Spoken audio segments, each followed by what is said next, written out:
Sound is good. Enough space. خير. بسم الله الرحمن الرحيم. الحمد لله والصلاة والسلام على رسول الله وعلى آله وصحبه وسلم تسليما كثيرا. أما بعد. السلام عليكم ورحمة الله تعالى وبركاته. Tonight we're going to Salat al-Kusuf. Page 273. You said Hadith 520 or 515? 520. Okay, so we started the chapter already. We're doing it right now. 520 is Al-Kusuf. Tayyib. Excuse me. My mistake. Okay, so page 275 in volume 1 is Kitabu Salat al-Kusuf. The chapter of the prayer of the eclipse. The prayer of the eclipse. Imam Nawawi rahimahullah, he says, يقال كسفت الشمس والقمر بفتح الكاف وكسف أو كسف بضمها وانكسف وخسف وخسف وانخسف بمعنى وقيل كسف الشمس بالكاف وخسف القمر بالخاء. وحكى القاضي عياض عكسه عن بعض أهل اللغة والمتقدمين وهو باطل مردود بقول الله تعالى أو بقول الله طيب إلى آخره. Nawawi rahimahullah ta'ala, he speaks on the meaning of the word kusuf or khusuf with a kaf or with a kha, and the similarities and the parallels and the differences with regards to a solar eclipse or a lunar eclipse, the sun and or the moon. Is there a different wording? We're going to make the kusuf prayer, the khusuf prayer, so on and so forth. طيب? The different meanings. Now, so that's a fa'idah lughawiyya. A fa'idah lughawiyya. With regards to, is it correct to say khusuf or kusuf for the sun and or the moon? طيب. And the summary of all of this is that it's all interchangeable. Kusuf, khusuf for sun or moon. So what's the faid of this now, you may ask? The faid of this is that the ahadith that you'll read regarding kusuf with a kaf, they're also going to be applicable to the other way of saying it with the kha, meaning the Prophet ﷺ made the eclipse prayer, the solar eclipse, and it's also applicable to the lunar eclipse. Both of them are times for prayer. Yeah, that's what's important. Is that there is a prayer to be made for what? Both of them. For what? For both of them. That's the benefit there. That's first and foremost. And obviously, understanding the fiqh of al-Islam is oftentimes connected and attached to understanding what? The lughah. The wording, the linguistical breakdown of the words. Everyone understand this? Very important. Fadl. Right. So that's first and foremost. Moving forward, he says here, ثم جمهور أهل العلم وغيرهم على أن الخسوف والكسوف يكون لذهاب ضوئهما كله ويكون لذهاب بعضه وقال جماعة منهم الإمام الليث بن سعد الخسوف في الجميع والكسوف في بعض وقيل الخسوف ذهاب لونهما والكسوف تغيره إلى آخره. Then they speak on the reality of the eclipse. Is it total darkness, the light being totally taken away, or partially? Partially. Everyone understand this? The different levels of the eclipse. Inshallah, if it's half, all, quarter, it's all eclipse, inshallah. And that's a fa'idah because it may not be a what? Full what? Eclipse. Or it may not be of a certain level. A couple years back, a couple summers ago, there was a what? Right? We were in South Carolina when it happened. Alhamdulillah, we got to see some of it. It was amazing, breathtaking. I remember the last time there was an eclipse, and Allah knows best, that I can remember. 2013? 2017, 2013. Okay, I wasn't, I don't know, I don't remember if it was overseas. If I don't remember seeing it. I definitely wasn't in America at that time.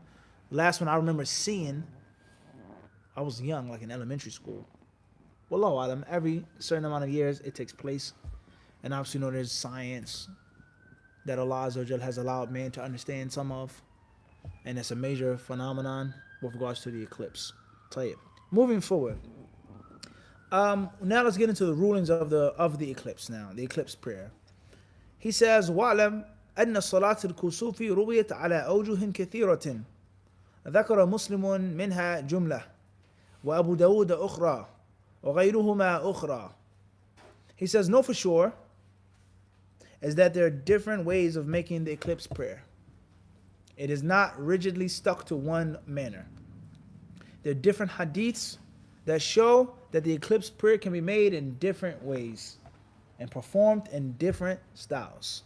So that's a tremendous fa'idah with regards to unity of the Muslims, with regards to al-wala wal-bara, loving and hating, criticizing, with regards to going to different masjids. This is not an issue in which there's only what? One way to do. So it's no need to fuss and to fight. It's no need to fuss and to fight. Some ways may be better than others. Some ways may be thorough than others. Some ways may be more authentic than others. But he says, awjuh kathira, several different ways and styles. So if I go to Pakistan or India, if I go to this country or that country, this masjid, I know that there's what? There's room in the issue. Even if I choose to do different, but there's what? There's legal and legitimate room. How important is this of a qaida for the students of knowledge and the du'at to know and to understand, let alone the laymen's? Because the layman people, they take the behavior of their leaders. They take the behavior of the leaders.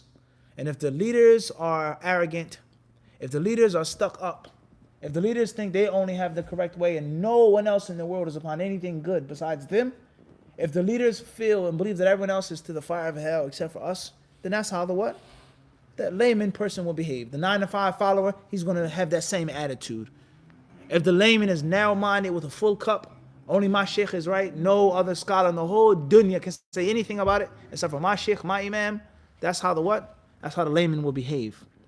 If the leader allows bigotry and fanaticism, then the followers will be bigots and fanatics. That's how life works. So this is a fa'idah for everyone, is that there are different ways of making the eclipse prayer. And there's no need for any what? Type of fight or struggle or rigidness.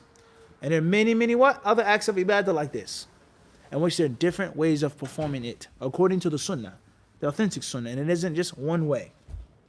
Nawawi rahimahullah ta'ala, he says, Imam Muslim mentioned many of those, and Imam Abu Dawud mentioned others, and there are other versions of the incident of the eclipse.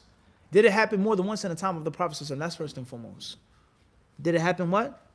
More than once in the time of the Messenger of Allah alayhi salatu wasalam. Moving forward, he says, وَأَجْمَعَ الْعُلَمَاءُ على أنها سنة ومذهب مالك والشافعي وأحمد وجمهور العلماء أنه يسن فعلها جماعة. He then says, and the scholars, they unanimously agree that the eclipse prayer is a recommended act of ibadah. They all agree that it should be done. It doesn't necessarily have to be done.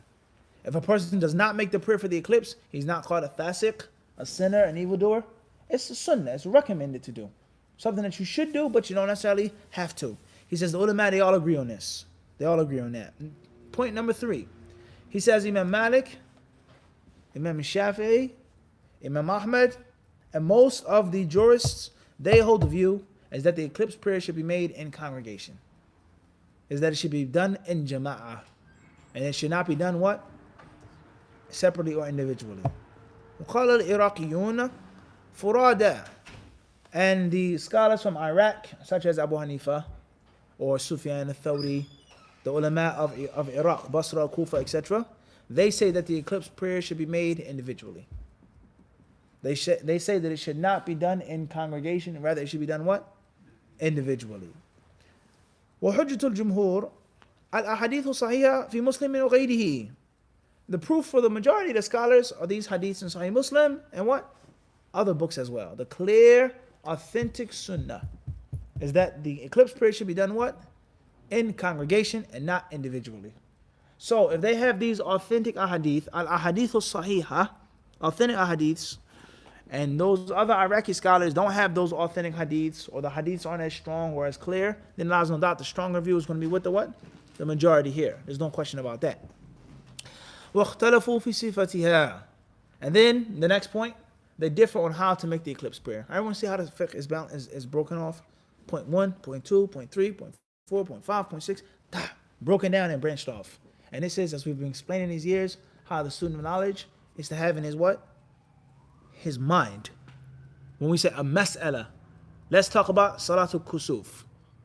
Everyone understand this? So you're walking home from the Islamic University of Medina. Allah Alam what they do nowadays.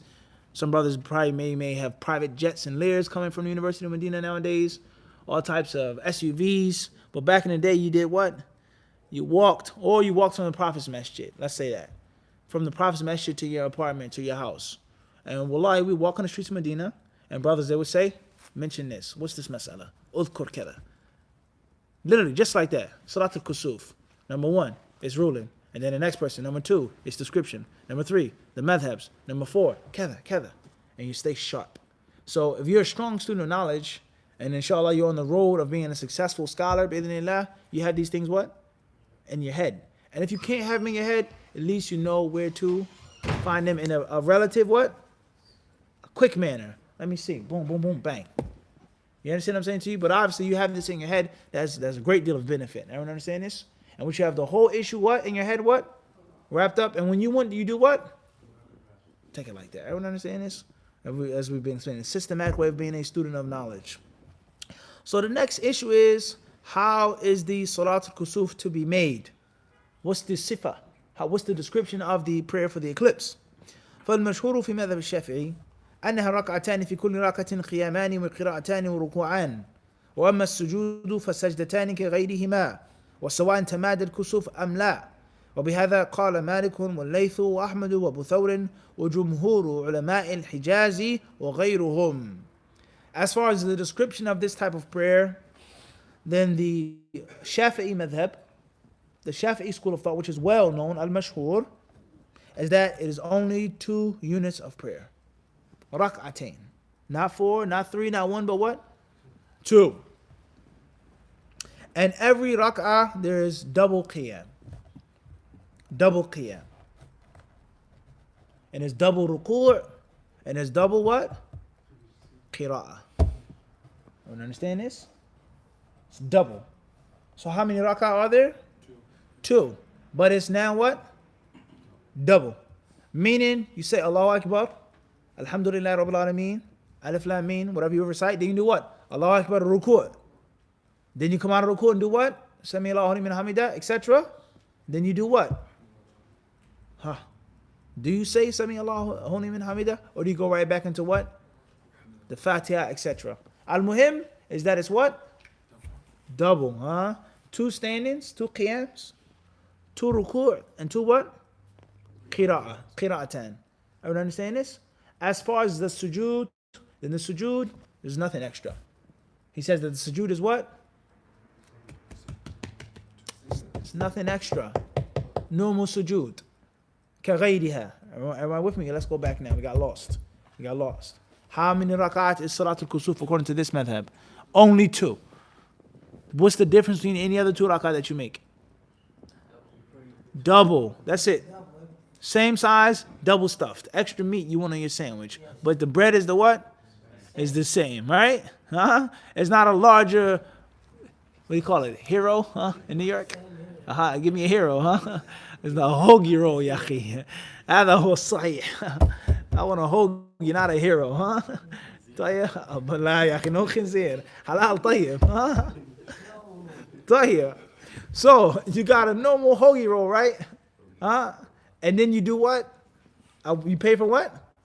Extra meat. Don't forget, if you go to a sandwich place and they don't offer the option of extra meat, it's not what? It ain't a real spot. It's not a respectable spot if you can't pay for what? Extra meat. But the bread is what? Why? لا يختلف صح؟ لكن اللحم ايش؟ double, طيب. So it's 2 rak'ah, right? Every rak'ah is 1 but double. So instead of 1 ruku' is what? 2. One time you recite is what? 2. وهكذا. As far as the sujood, then it's what? Same. Everybody clear on this? طيب. Nawawi rahimahullah ta'ala then goes on to say, and next point, comma, The next point in your head, the next shelf, your mind palace. Everyone understand this? This is important for student of knowledge, to have a library in your head. And you pick up the volume whenever you want, how you want. Everyone understand this? Someone asks you a question, in your head you do what? Pick it up.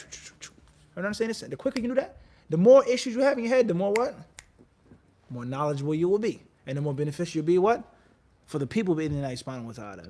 The next issue is it doesn't matter, he says, Abdul Qawi, it doesn't matter whether the eclipse is long or short.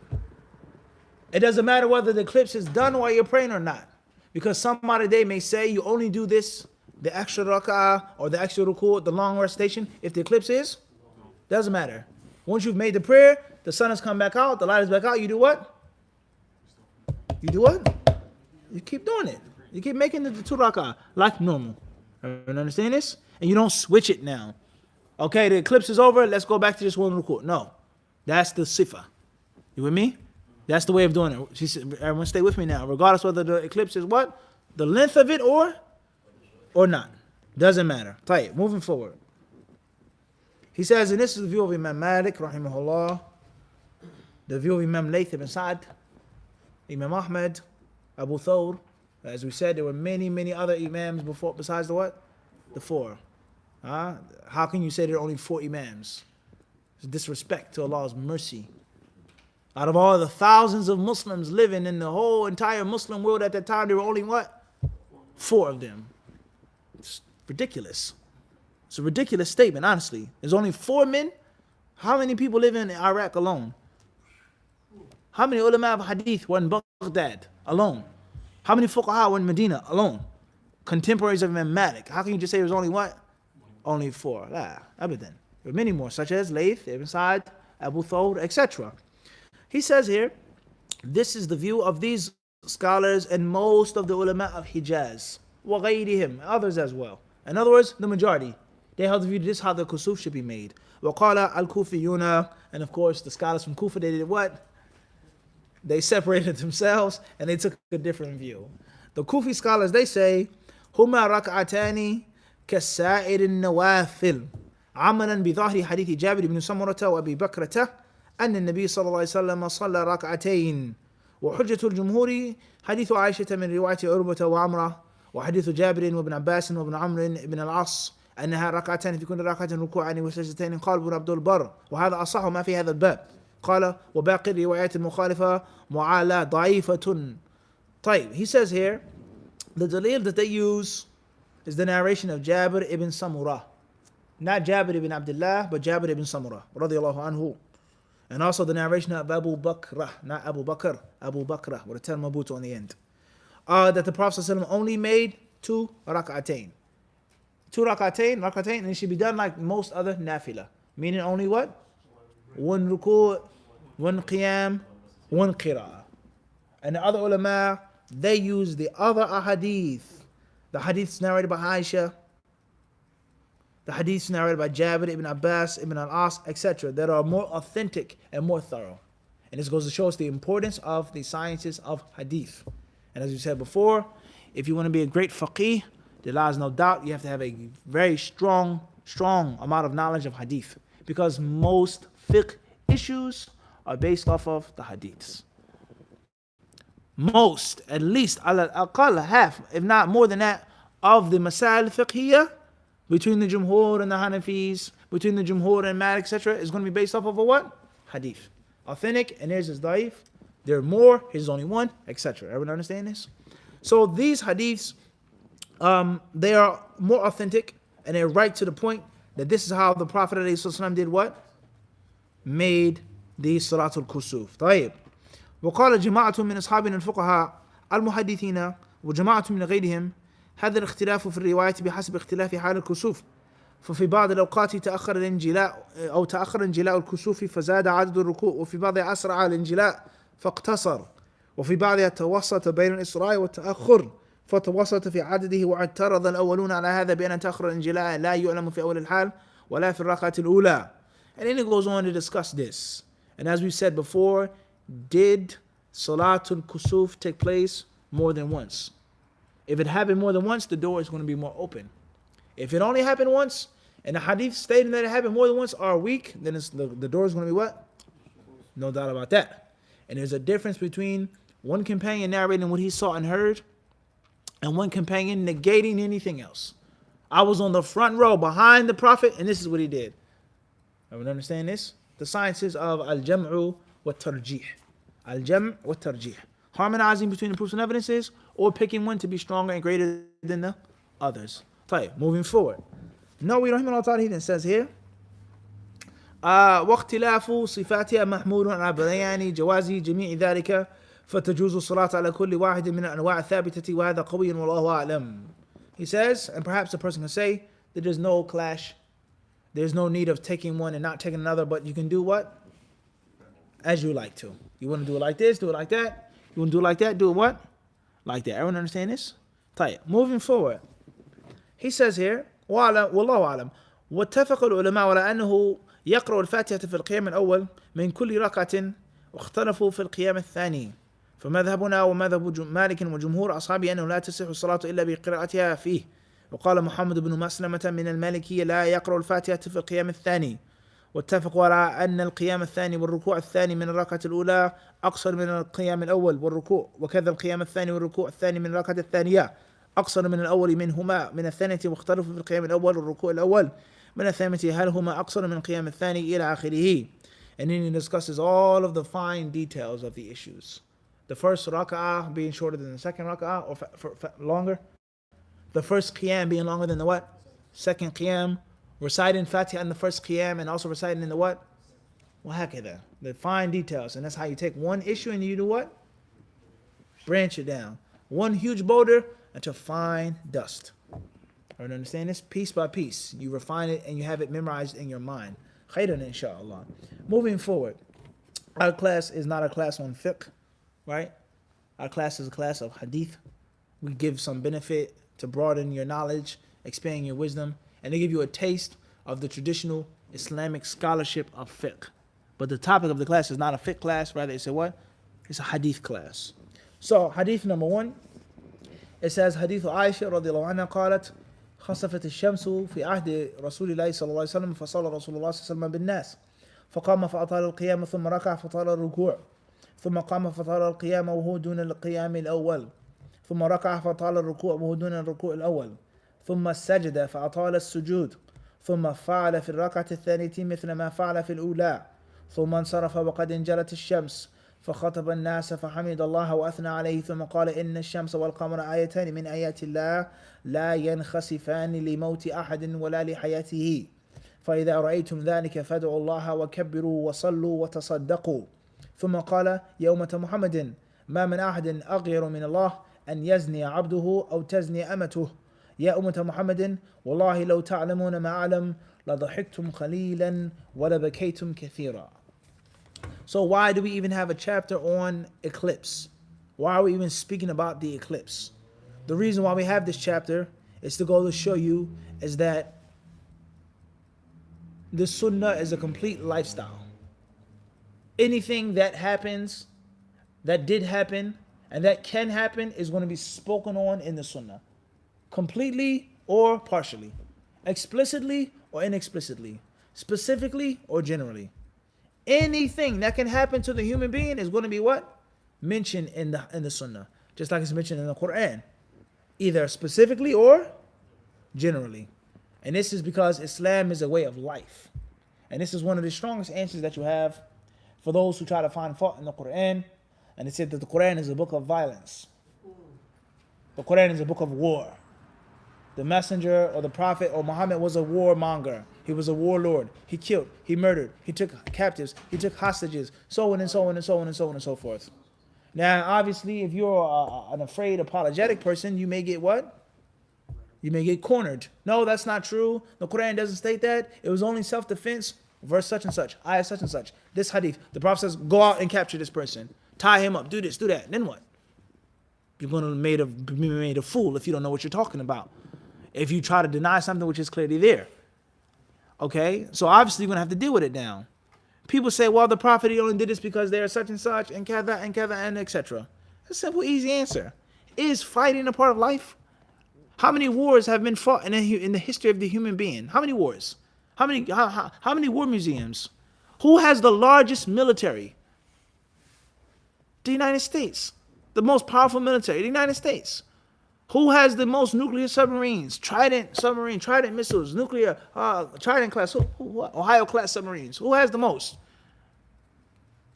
France, UK, this country, that country. Why do you have so many bombs and weapons? Why do the police carry guns and have handcuffs, a nightstick? Why are people locked behind metal bars that they can't break through out of? Because conflict, violence, fighting, killing is a part of what? Life. Whether it's right or wrong, good or bad, but it is definitely a part of what? Life. If it's a part of life, killing, fighting, warfare, then it has to be spoken about in, because the Quran is a book of life. It's not just a book of faith. It's not just a book for Friday. It's not just a book for just spirituality, but it's a manual on how to what? Live. And how to die as well. It's a complete way of life. So therefore, that's why we have verses in the Quran that speak about fighting. Can you agree to that or not? No, I can't agree. That doesn't make any sense. Okay, well, leave this country then. Renounce your citizenship of this country. Who keeps you safe? Who protects your borders when you travel? So who is it? No, there's no question about that. So you're being hypocritical right now. Everyone understand this?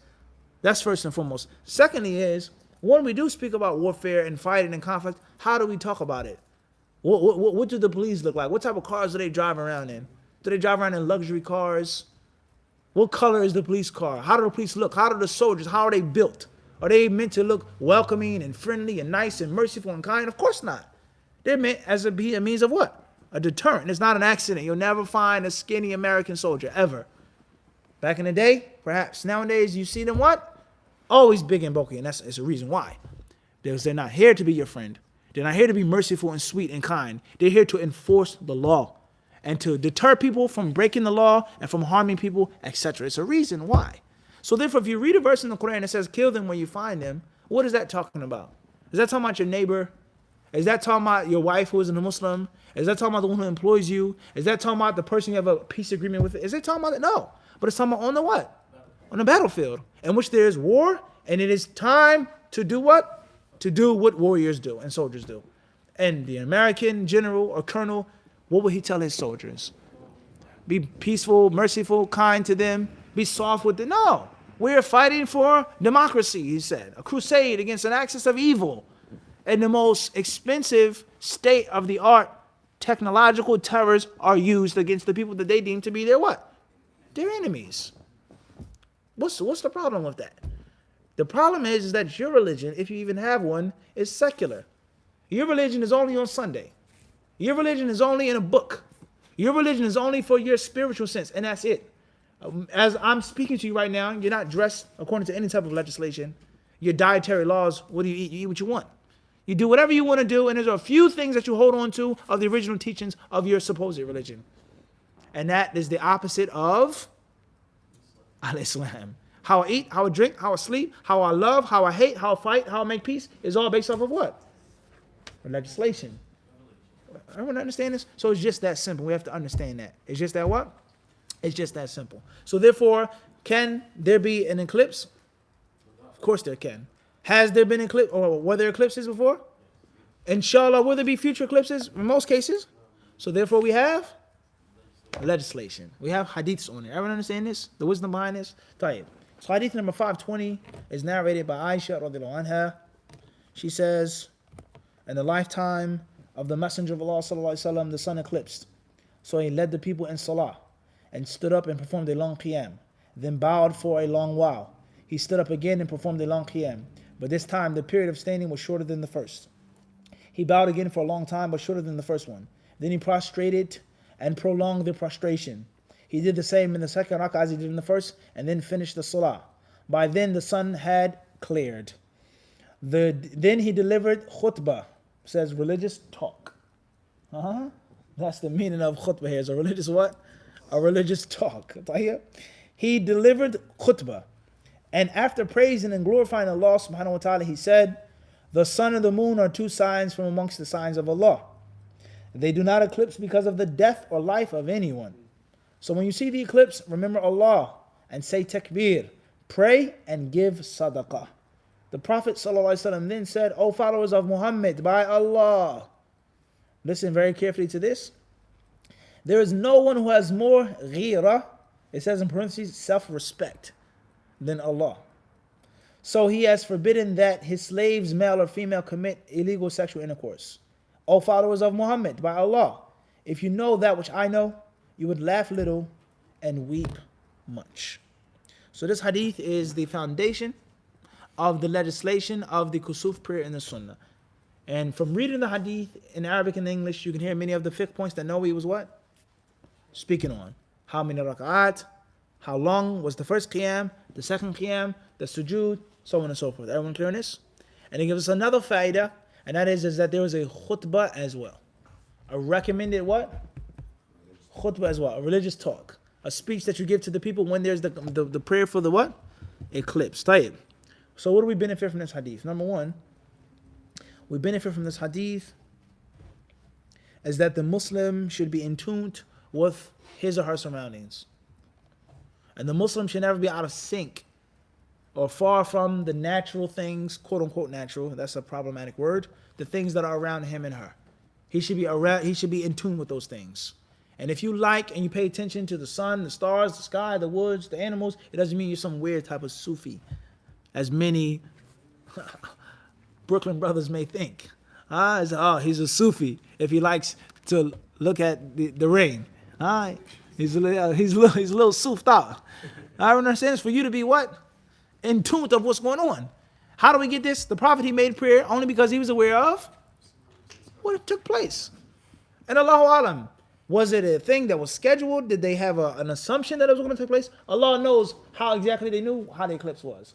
But for sure is that their eyes and ears were what? Open of the Allah's natural creation around them. Point number one. Point number two is that science, the different fields of study, bi'idhnillahi ta'ala, is no clash with the way that Allah Azza wa Jal makes things and what we believe spiritually as Muslims. The Prophet tells us where the sun goes when it sets, what it does, what it says, and we also have science to show how the sun moves, so on and so on and so forth. If the sun moves, what moves? Does the sun move? Does the earth move? We're not going to get into that discussion right now. Is the earth flat? Is it round? Is it oval shaped? We're not going to what? We're not getting into that on HadithDisciple right now. Satah, kayfa sutihat. How the earth has been made what? Flat, the Quran clearly says. Allah, he made the earth firash, and as a what? Carpet. Brother? I remember once we were in a diner eating breakfast, and it was a brother was from Brooklyn, by chance, and he was beating me up, saying, you can't say that the earth is flat. A'udhu billah.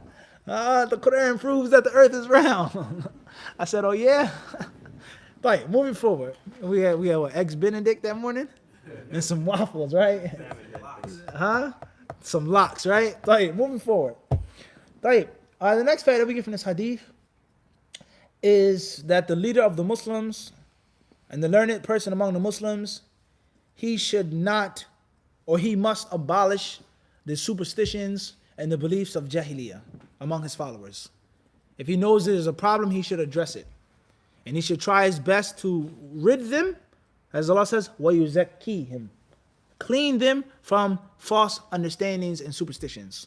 And that's because the Arabs, they believed is that when there was an eclipse, there was a great man born or a great man who what? Died. And the Prophet says that's not why it happens. That's not what? That's not why it happens. Rather, they are signs of Allah. Things that show Allah's power, Allah's greatness, and Allah's oneness. And if you've accepted the fact that Allah is your creator, your sustainer, your maker, your cherisher, then you must single him out what? In ibadah. Their affirmation of Tawheed al-Rububiyyah is to lead them to actualizing Tawheed al-Ilahiyyah. Everyone understand this? Moving forward. The next fa'idah is this shows us the sunnah when there's the eclipse. What to do? The first thing to do, he says, Fadu Allah. Make dua to Allah. Now he doesn't say call upon me. Worship the saints, the awliya. He says what? Worship Allah. Call upon Allah. وَكَبِّرُوا. Say takbir. Allahu Akbar. Allah is greater than the sun and the moon. Allah is greater than this world. Allah is more powerful. Everyone understand this? It says, وَصَلُّوا, and make prayers. Pray. when there's the eclipse. وَتَصَدَّقُوا, and give charity. And that's because this could be a sign that time is what? It's over. The dunya is finished. Try to save yourselves through these righteous deeds. Righteous deeds. And then he addressed the people, says, Ya ummata Muhammad. He says, O nation of Muhammad.